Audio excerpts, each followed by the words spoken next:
Welcome to Contributor Wednesday on Bridge the Gap Network. In this series, you'll hear from thought leaders on a variety of topics dedicated to inform, educate, and influence the senior living industry. Welcome to Bridge the Gap Contributor Wednesdays. I'm James Lee, and thank you so much for giving me an opportunity to spend about 30 minutes or so with you. I am so excited to be a part of this inaugural class of contributors to Bridge the Gap. Thanks so much to Josh and Lucas and Sarah and the BTG team for inviting some of us to be part of the expansion of this universe. And can't wait to hear my colleagues and their podcasts and see this thing grow. But again, very happy to be a part of this, and we'll dig right in. So I have had about 12 years in senior living.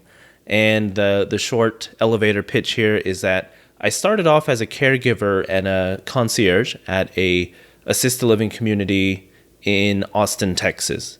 And that was meant to be a part-time job while I was applying to law school and considering some other options.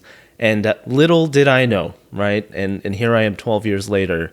I've had the great fortune of being in roles ranging from lifestyles director to 4 or 5 different roles in sales, and had some really cool opportunities to work for some great organizations, big and small and medium, all over the country. And what that exposure did for me was just to have the repetition to see patterns in our industry. And so where I am now in my career, I'm hoping to carve out, my corner of that influence to help our industry be better in a way that resonates with me. So that's kind of how the 6-part series of this Contributor Wednesday show will go. And when I think about what topic really resonates with me today, and probably for a while, the 1-2 punch strategy of senior living, as I have seen it, typically goes down 2 lanes. One is operational efficiency, and the second is sales excellence. And of course, both of those things are necessary. They are critical to success of any sales organization, any senior living operations. And I think there's plenty of thought leadership in both of those avenues. So I wanted to go a little bit different with my direction. So the idea that's really just kind of sat with me and I think is my way of serving this industry is the topic of organizational psychology. And no, I'm certainly not a organizational psychologist. I haven't directly done the work that these professionals do, but certainly in the learning and development roles that I've been in similar roles with close enough proximity to a lot of these same core concepts and skill sets. And truth be told, the years that I spent being a sales trainer for Emeritus and then subsequently Brookdale really informed a lot of these interests into how we can really serve seniors through the work of organizational behavior. And so that's what organizational psychology is. It's the science of human behavior related to workplaces. And more specifically than that, what I'm interested in is how do we influence the outcomes, the performance of our organizations through the management of the people processes. And so it's not just your traditional thoughts of human resources, although certainly it encompasses all of that. This is very specific to talk about what is organizational culture. How does the way that people manage conflict have anything to do with the financial performance of that community? Well, I believe it's actually quite a lot. And so the soft skills, what's often considered the soft parts of business, motivation, job satisfaction, employee orientation, leadership skills, team commitment, These are all categories that altogether encompass a pretty big differentiation between one community or one company and another. I'd be willing to bet that if you opened up the financial statements of senior living organizations and just put them all up on a whiteboard, if you were to take the top performing organizations or the top performing communities within organizations, I'll bet you there's a direct correlation between the top performers and the ones who are doing the meaningful work of curating and moving the culture within their team. So my Bridge the Gap Contributor Series will really focus on organizational psychology. And this first episode, I thought, would start with organizational culture. So what is culture? Why is it important for us to understand it? What do we do with it? We'll dig into that at least, for the next 25 minutes or so. And I'd love your thoughts, by the way. So as we're going, if there's anything that I speak about that resonates with you, comment in the show notes, connect with me on LinkedIn, message me. I really would love to have a dialogue with you rather than just speak through your speakers if you're listening on the car or on your workout. Well, hopefully you're not listening to this during your workout. It's going to be a pretty sad workout, so hope you're listening after your workout. Okay, let's transition. Organizational culture, it's the unique social and psychological environments of the business. So as a company, you can have organizational culture, but as a community, as a senior living community, you can have a subset culture. You can, truth be told, you could probably have a completely unique culture from one community to the next. And so I think that the skilled leader is going to really understand and be able to define what culture is, how to break it apart, how to identify, what the true culture is within their organization, and then most importantly, how they utilize that knowledge to move their team forward to better results. And let's face it, if we don't get the results, I think we can all agree, no matter what corner of senior living we're in, if we don't perform well, we don't get to serve our mission. And so whatever dialogue we're having across our industry, whether it's just a hyper focus on sales or employee turnover or efficiencies, capital markets, anything that we could possibly talk about, we're going to achieve success through people. And it really starts with culture. So, the components of culture that I have seen that kind of make sense in my head are what I want to talk about. It's not the only way to think about culture, but it gives me some kind of method to make sense of it. So the 4 parts of organizational culture as I see it are values, beliefs, attitudes, and behaviors. So that's values, beliefs, attitudes, and behaviors. So let's start with values. It's the thing that we tend to talk about most. Most organizations in senior living have core values. They might call them cornerstones, but these are kind of your mission critical marks of identity within your organization. So, it might sound like integrity, honesty, excellence, empowerment.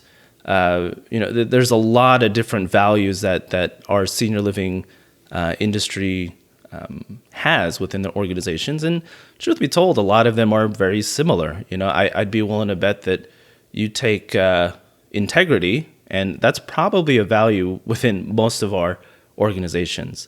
So if we are not differentiating ourselves by our values, what's the point in kind of learning all of this in the first place, right? Well, that's kind of the point of this podcast and the dialogue I'd like to have with people. So here it is. Here's what values is for me. It's the sum of your beliefs categorized. So it is the sum of your beliefs categorized. Think about it this way. So let's pick one value and just kind of stick with that and keep coming back to it. So let's just choose honesty.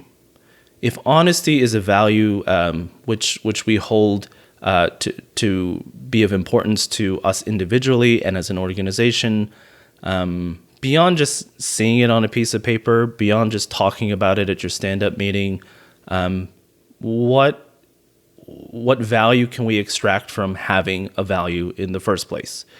So if values are the sum of your individual beliefs categorized, beliefs, let's define that real quick.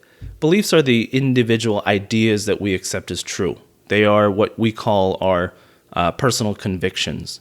So here's the interesting thing. People can hold the same value, but have very, very different beliefs that make up that value, right?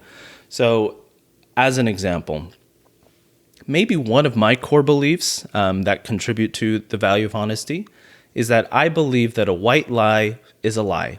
A white lie is a lie regardless of our intention. It's dishonesty, so I choose not to give white lies. How does that impact our industry specifically? Well, probably most of you, when I talked about the white lie, you're probably thinking about memory care, right?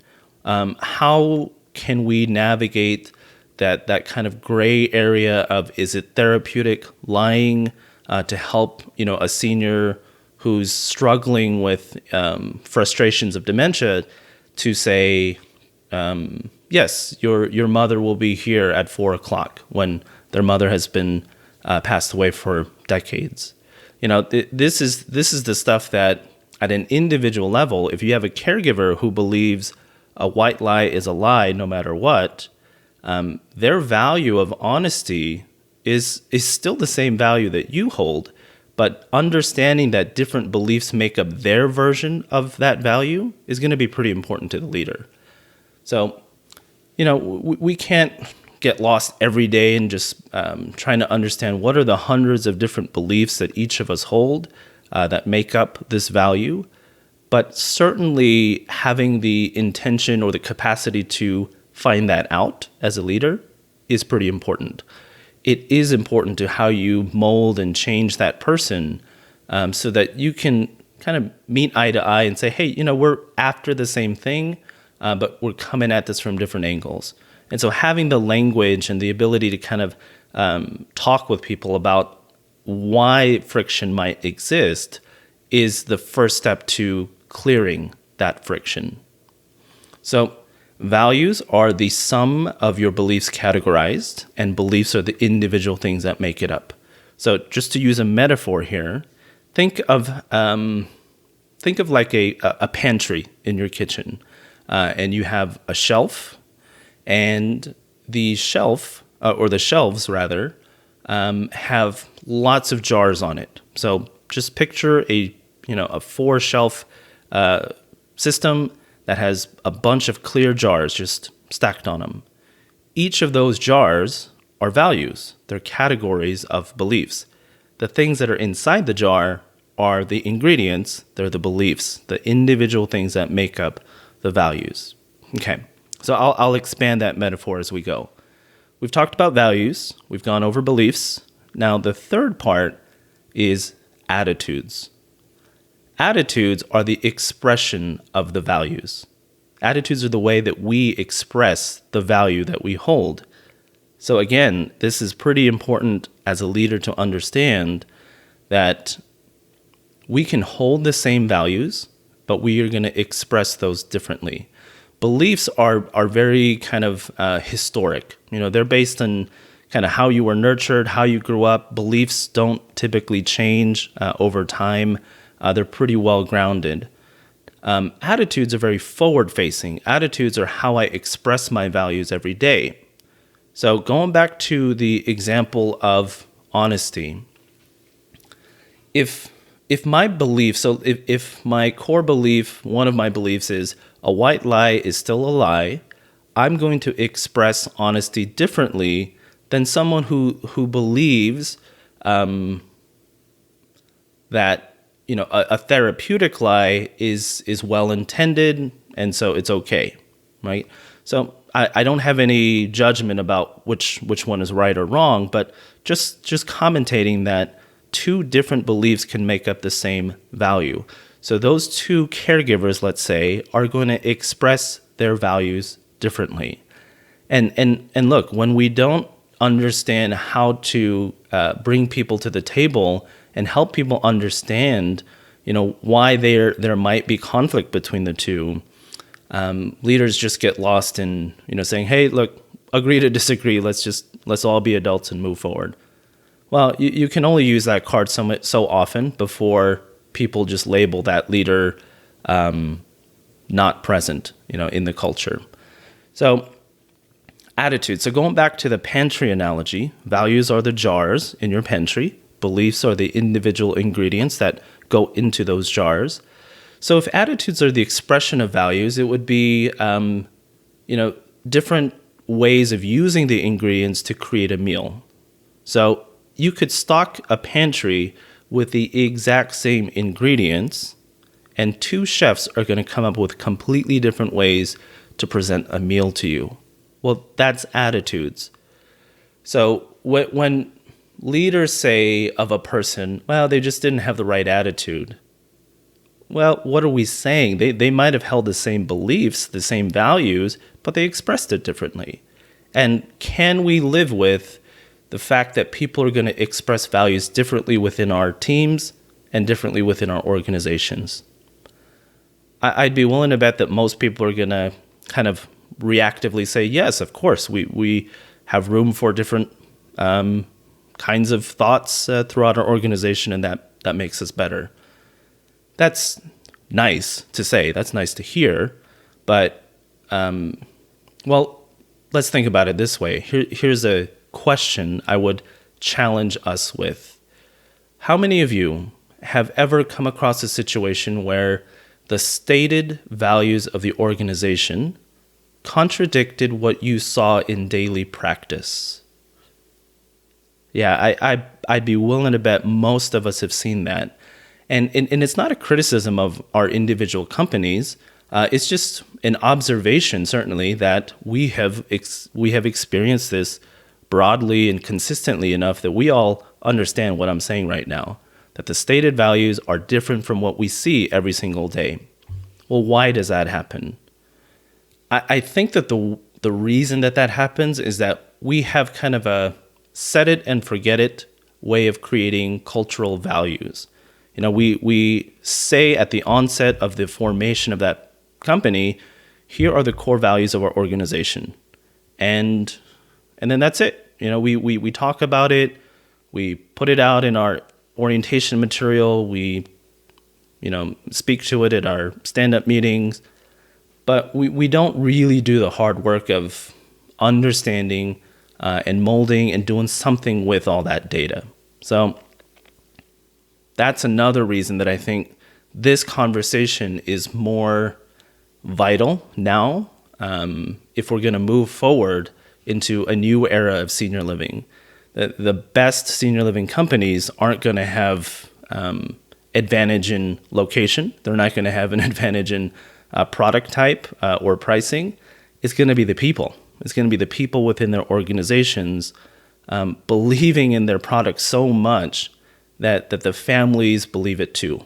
And so if we want families and residents to be a part of our culture, well, we got to be pretty good at creating that culture ourselves. Okay, let's summarize where we are so far. That's a lot of stuff to get through. Values, beliefs, and attitudes are, to go back to the metaphor, it's the pantry. It's the pantry that we all have. We've got the jars, values. We've got beliefs, the ingredients that go into that. And then we've got attitudes, the expression of those values. So how we put a meal together. Behaviors is the fourth category, and I think it's unique among this set. Behaviors are the norms. They're the daily habits of your organization. So it's the thing that you see. It's the thing that you feel.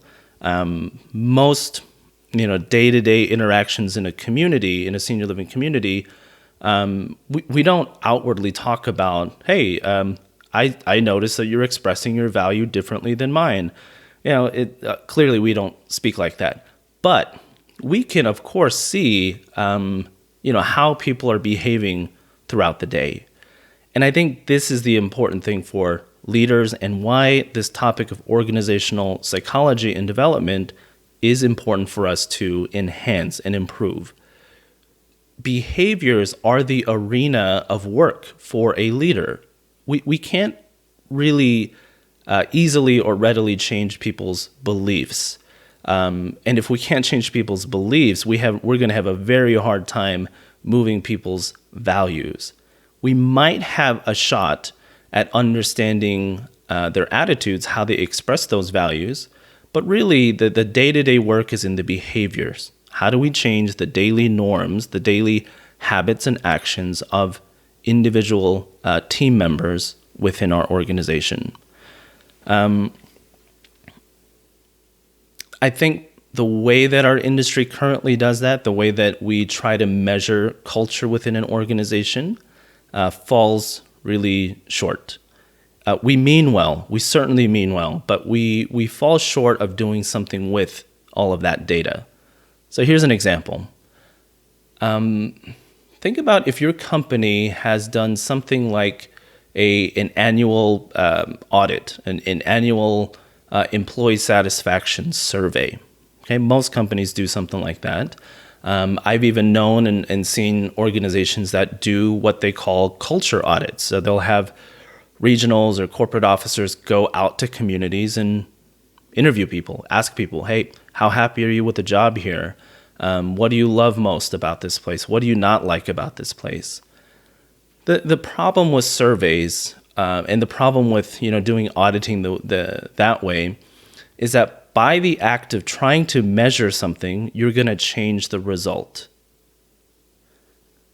By the act of trying to measure that thing, you're going to change the result. So think about a survey, and if you gave somebody a score between 1 and 7 and said, please rate your level of satisfaction in your job. 1, you hate it. 7, you love it. And let's say you aggregate all of that data and you figure out, in our organization, people rated this 4.2. Great. What do you do with that? What do you do with that number 4.2? So again, it means we mean well by trying to measure that data, but that data isn't very actionable. And certainly if we don't do all of the intermediary steps of working with culture and understanding it, then the data is pointless. There's no reason for the data if we're not doing the other work associated with it. And then the other part, doing those culture audits where you have leaders going out and asking people, how do you feel about this place? Again, there's no way around the fact that those interpersonal dynamics between people is going to influence the way people answer that question. So how does a leader actually go about measuring culture within their organizations? I think one of the ways that you can do this is that you can secret shop your new employees. So think about that. Think about how much time and effort and money we spend doing secret shops of our salespeople. Right? The intention there is let's understand the behaviors of our salesperson. Well, if you want to understand the behaviors of your organization, there is no clearer litmus test for that than how a new employee sees their workplace. So the sweet spot here, I think, is about a week into the job. But just picture this. Imagine you have a secret shopper coming into your community who's playing the role of a job seeker. So Bob, our secret shopper, is coming into the community and is applying for the role of caregiver. And let's say that you found a way to get your new employee, about a week into their job, to go talk to that person. So, your business office director might say, hey, I got to finish up this phone call, but I want to be polite and address the person who's in the lobby filling out the application. Would you mind spending, 10, 15 minutes with them? So there's your premise. That's the setup.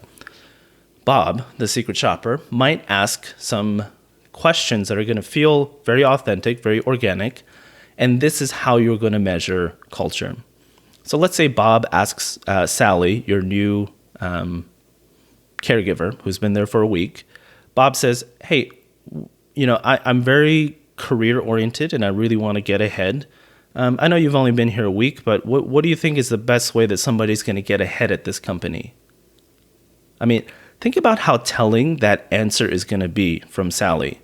So at a time when she is going to be most receptive to picking up all of these clues, what if Sally says, I think the best way that people get ahead here is you just stick around. All the people who are in high positions here, they've just been here the longest. So that's a very different answer than what if Sally said, it seems like the people who are in the higher positions here are the ones that really help their teammates. Like they always pick up open shifts. They do, coaching. They help people in the orientation. Those two are very, very different scenarios. And those answers are going to tell you a whole lot about your organization. In answer one, if you're here the longest, think about what does that say about the value of that team? I'm not saying it's good or bad. I'm just saying that you get a clear indication that longevity, kind of loyalty, that those behaviors are rewarded in an organization. Whereas the second answer of helping other people, well, that's a very different value. Being helpful and contributing to the teamwork. Those are going to be, a different set of values. Some other questions that Bob could ask in this scenario is, what's this place like compared to where you just came from? Now, that's a very cool open-ended question that can take Sally in multiple directions. Sally might say, what I really like about this place is that, when I take my lunch breaks, the managers are also in the break room with us. That's pretty cool. Again, a good indication of what culture is actually like on a day-to-day basis. So if Sally said, one of the things I don't really like about this place is that everybody keeps saying we're not here to make friends. That we're all here to do a job. We don't have to be friends, but we have to respect one another. Now, if your new employee says everybody keeps saying I'm not here to make friends, I'm here to work, then that's very specific about the commentary of culture in your organization. These are really, really meaningful ways that leaders can assess what is the true pulse of their team, and then go about changing and affecting that. Think about it this way: if we don't understand values, attitudes, beliefs, and behaviors, how on earth are we recruiting the right people with the right values? If you were to listen in on the typical caregiver interview, the 90% of that interview probably focuses on where did you work, what's your experience, when are you ready, why do you like working with seniors? Now that last question we assume gets at, do we have the same values? But again, if you think earlier about this commentary that people can hold the same values but express them differently, we got to have different ways that we're interviewing and recruiting for people.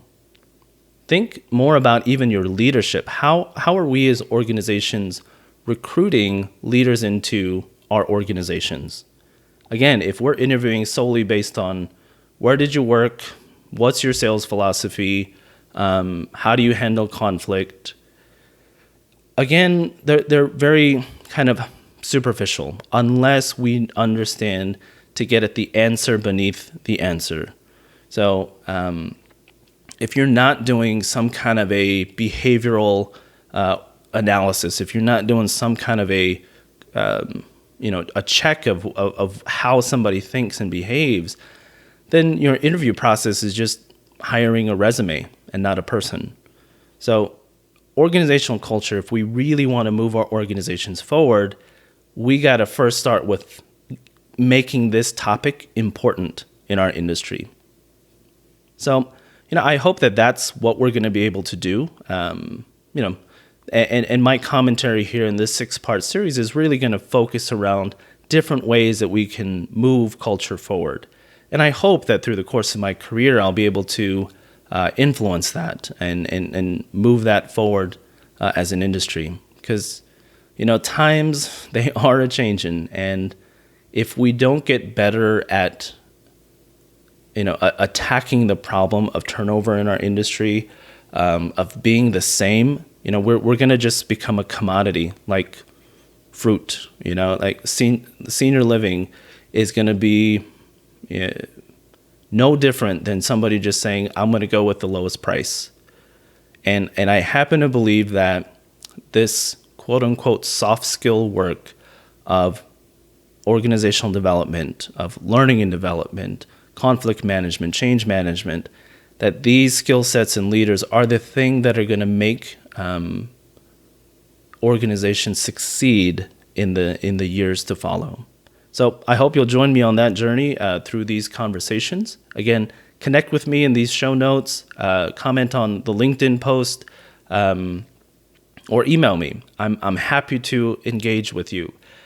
Thanks so much for letting me be a part of this and share 30 minutes of your day. It means a lot to me, and I don't take that for granted. So can't wait to do a few more of these with y'all, and hope you are having an amazing day living your mission. Thanks for listening to an episode of Bridge the Gap Contributor Wednesdays. Thanks for listening to Contributor Wednesday series on Bridge the Gap Network. For more information about the contributors and for a full library of episodes, visit btgvoice.com.